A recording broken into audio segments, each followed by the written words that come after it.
Hello everyone, I hope you're all having an amazing day. So today I decided to dress up as Trixie Mattel with the makeup, get a little inspiration with like a little bit of envy Wilma twist with the hair and suspenders, and I feel gorgeous. It's not exactly my style, but I feel great. And I know you're all gagging, so I'm gonna give you a second to get hydrated.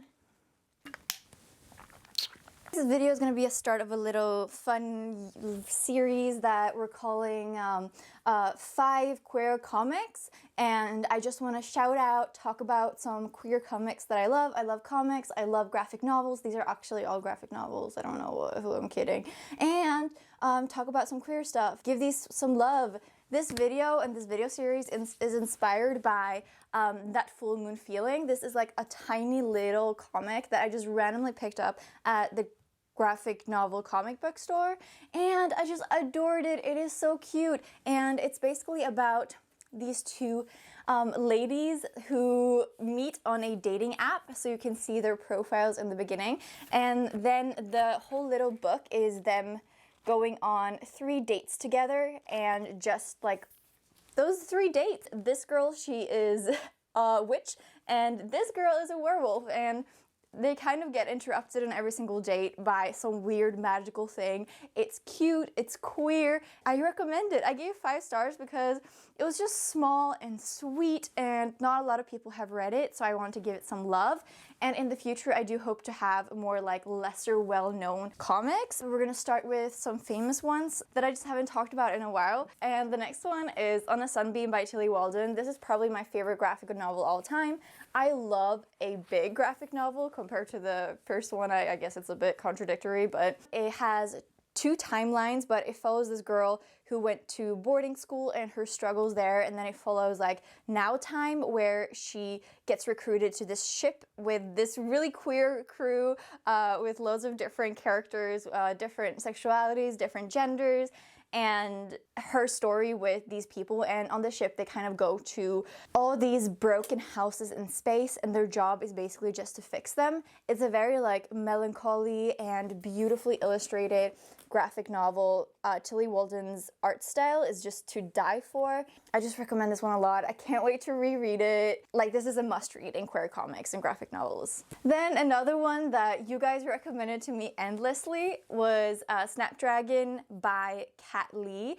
So this follows our main character, Snapdragon, who lives in this town where there's a myth that this old woman is a witch, but she befriends this old woman, and there is a bit of like a queer relationship. There is a trans character in this, and it's just really cute, and I adore the art style. It's colorful, it's pretty much the exact type of graphic novel that I like, and I think it's gonna appeal to a lot of people because it has a great pace, it's a middle grade, it has some great discussions and deeper topics, but it's also really fun because this old witch or woman, she's not really this old woman, she sells like roadkill online, and there is like some nature reflection in there, and I just really love and adore it, and I give it 5 stars. Then I have a series to talk about that I finished recently. This is Space Battle Lunchtime by Natalie Reese. So this follows our main character, Peony, who works in a bakery, and one day she gets visited by a frog who tells her that she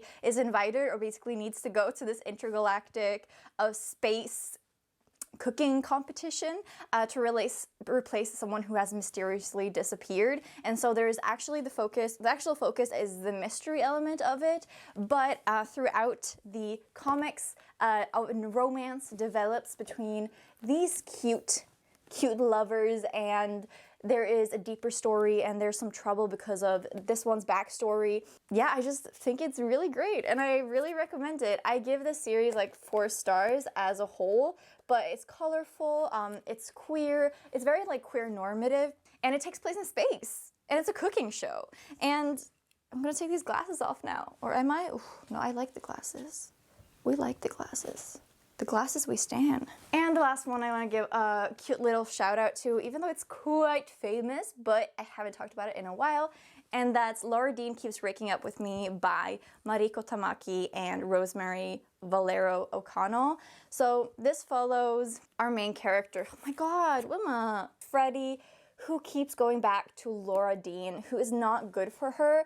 And the story is basically just about her realizing to respect herself and what that means. This book is also very queer normative, and Freddie has like this friendship group that is just so supportive and queer and amazing. And I think the art style in this is very aesthetic yet very unique. It has like total like Tokyo at dawn vibes.